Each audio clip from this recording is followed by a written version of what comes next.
Hey, coucou à toutes et à tous. Aujourd'hui, on se retrouve pour une nouvelle vidéo. On va changer un peu de sujet. Ça va être sur la maison. Donc, comme je vous le répète, notre projet, c'est de faire des travaux dans notre maison pour l'agrandir, pour l'aménager et aménager un garage en studio pour faire du Airbnb. L'aménagement extérieur aussi, ce serait pas mal, mais vu notre budget, je pense pas qu'on pourra le faire dès maintenant. Donc là, on va commencer par le commencement, avant de vous parler de l'agrandissement, etc. La base. Donc nous, on a acheté notre maison. On a visité notre maison en juillet 2019. Donc là, je vous montre les plans. Et après, j'ai retrouvé les vidéos de notre visite.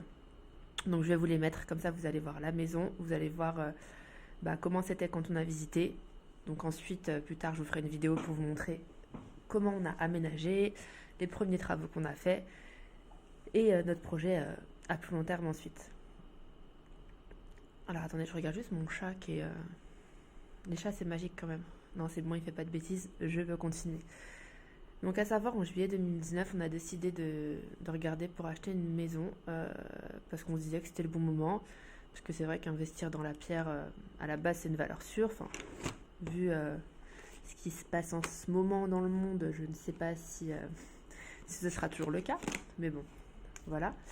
Donc on a acheté une maison de 94 mètres carrés. Donc voilà notre maison. Donc quand vous rentrez ici, à gauche, nous, cette chambre c'est devenu un bureau. Ça fait environ 9 mètres carrés. Ici, c'est une buanderie. Ici, on a fait un petit coin penderie. Ici, environ 9 mètres carrés, c'est devenu la chambre de notre fils. Ici, c'est la salle de bain, les toilettes, la cuisine donc séparée, un couloir avec des placards ici. Et donc je reviens à l'entrée, quand on tourne à droite, ce n'est plus une chambre ici, c'est un salon en L en fait. Hop, comme ça. Et l'ouverture ici, c'est une cheminée. Et ici, c'est devenu le bureau, sachant que autour de la maison, donc ici, là, et derrière, il y a le jardin. Ici, on a un carport pour garer la voiture, et derrière, un garage. Donc en résumé, on a 1, 2, 3 chambres, donc pour nous 2 chambres et un bureau. Et ici, c'est devenu le salon.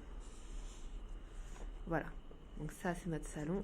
Et ça, c'est notre salle à manger. Donc 94 mètres carrés, 3 chambres d'environ 9-10 mètres carrés. Et vous allez voir que c'était super vieillot. Donc, on va regarder la vidéo de notre visite initiale. Et ensuite, je vous parlerai un petit peu de ce qui est plus administratif. Donc, ce qui n'est pas très fun. Voilà. Bon visionnage, n'importe quoi. Bon visionnage. Alors c'est parti pour la visite. Là on est dans l'entrée. À gauche, un bureau qui est devenu notre chambre, environ 9 à 10 mètres carrés. Ensuite, sur la gauche, un petit recoin, un petit renfoncement où on a mis notre penderie, une buanderie, le top of the pop, avec l'escalier pour accéder au grenier.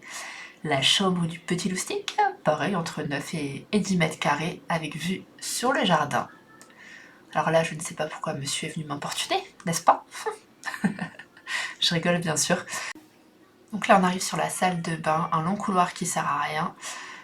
D'ailleurs, dites-moi, est-ce que vous préférez les toilettes dans la salle de bain? Parce que regardez, ils sont juste ici. Est-ce qu'il aurait fallu casser le mur et les mettre avec la salle de bain? Ou séparer? On a un grand débat là-dessus avec monsieur. N'hésitez pas en commentaire à nous dire. Il y a la cuisine qui est très ancienne, mais assez grande. Hein. Désolée, ça va assez vite la visite. Ensuite, une autre pièce. Donc c'est ouverte sur le salon salle à manger. Nous, c'est notre bureau. Donc là, je vous parle actuellement de cette pièce. Là-bas à gauche, vous pouvez voir le carport en bois et un garage. La piscine, c'est super, mais c'est chiant à entretenir. Et là, une allée pour aller sur le devant.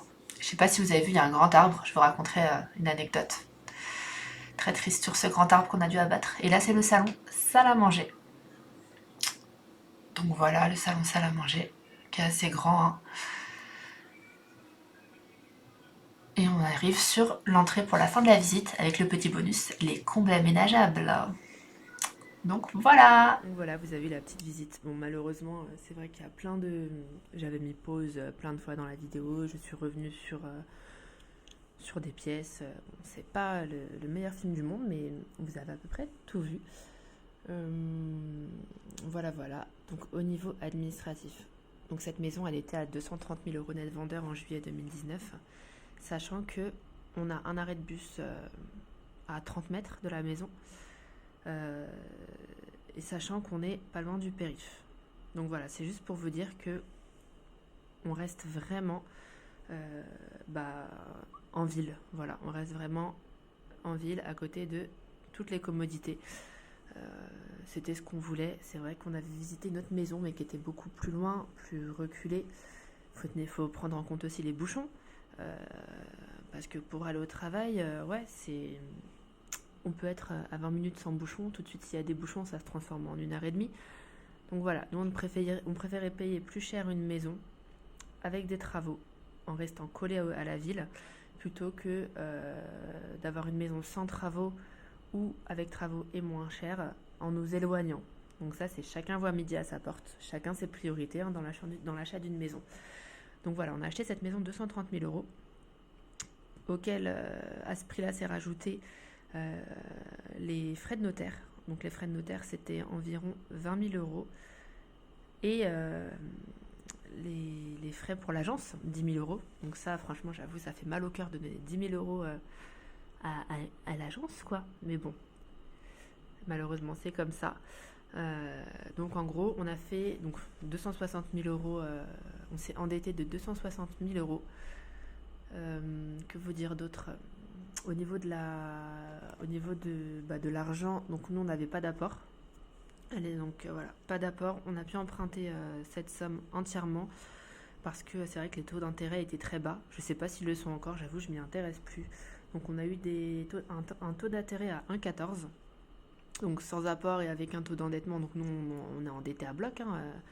On doit être endetté à 33%, je pense. En tout cas à la signature de l'acte. Donc voilà, on avait un dossier bien dans le sens où quand on regarde nos comptes bancaires, on arrive à gérer.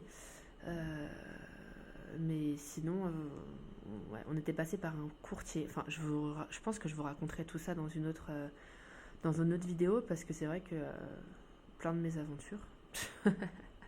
Ou alors je vous le raconte maintenant. On est passé par un courtier. Donc à savoir, on visite une maison. Ensuite, on fait une offre. La maison, elle était à 240 000 euros. On a fait une offre à 230 000 euros. Ça a été accepté par le vendeur. Ensuite, on a signé un compromis de vente. Une fois que ce compromis de vente est signé, on doit faire les démarches pour trouver l'argent. Donc soit vous avez sur votre compte la somme, tout va bien, soit il faut absolument avoir un accord de crédit.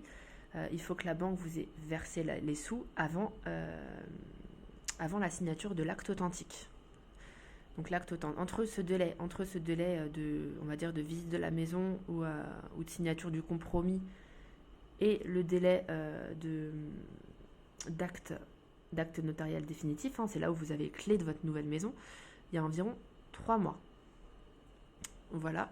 Et c'est vrai que nous, avec le courtier, on a eu super peur. Donc un courtier, pour ceux qui ne savent pas, au cas où, ils vont être chargés en fait de chercher un financement pour vous. Donc ils vont faire des démarches auprès des banques avec votre dossier pour savoir qui présentera une offre la plus intéressante, donc un taux d'intérêt le moins élevé. Voilà, donc nous, le truc qu'il y a eu, on est passé par, je ne sais plus comment il s'appelle, la CAFPI. La CAFPI, en fait la personne qui gérait mon dossier, je pense qu'elle a eu un souci personnel, donc elle était absente. Et personne ne reprenait mon dossier, sauf que moi, il y a le délai qui courait. Autant vous dire que si vous n'avez pas votre financement, ça peut être râpé, en fait, pour la vente de la maison. Et au final, à force d'insister, j'ai eu quelqu'un qui m'a dit mais c'est pas normal que vous attendiez comme ça, on n'a pas de nouvelles de cette personne. C'est pour ça que je pense que c'était quelque chose de perso qui l'a affecté.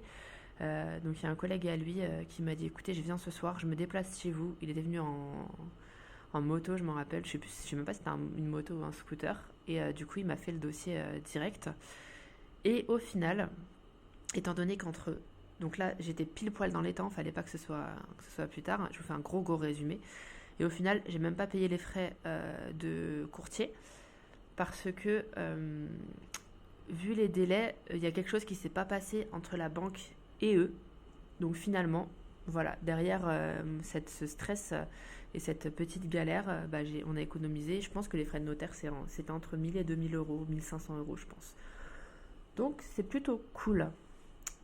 Une fois que vous avez fait votre financement, vous avez votre acte notarié, la maison est à vous. Et ce à quoi il faut faire attention, c'est à bien, quand vous visitez la maison, vous regardez bien s'il n'y a pas des choses à inscrire dans l'acte notarié. Nous, par exemple, il y a une porte qui ne fermait pas, qui était cassée. Ça, on l'a fait inscrire dans l'acte. Voilà, au cas où, toujours pour l'après, c'est comme si vous louez une voiture, vous notez bien que c'était cabossé avant, etc., pour pas avoir de soucis après. Je suis en train de réfléchir, je crois que je vous ai à peu près tout dit sur cette première partie. Donc là, on est vraiment à l'achat. Donc, on a signé le 28 novembre, j'ai regardé, le 28 novembre 2019. Et après a commencé les travaux, notre déménagement. Du coup, on allait chez ma mère, qui nous a gentiment accueillis le temps que la maison soit plus habitable, on va dire. Donc je vous préparerai une autre petite vidéo si celle-là vous a intéressé. Donc n'hésitez pas à liker, à commenter, à vous abonner si ça vous intéresse. Moi, ça me fait plaisir de partager ça avec vous. Si je peux aider quelqu'un sur l'achat, sur des renseignements, sur plein de choses, n'hésitez pas. Qu'est-ce que je pourrais vous dire de plus? Oui, toujours les commentaires, ça me fait super plaisir. Par rapport à ça, je ne sais plus ce que je voulais dire. Donc, je vais vous laisser. Je vais vous dire, passez une bonne journée. Soyez heureux, profitez de vos proches. Et voilà. Bonne journée à tous. Ciao, ciao.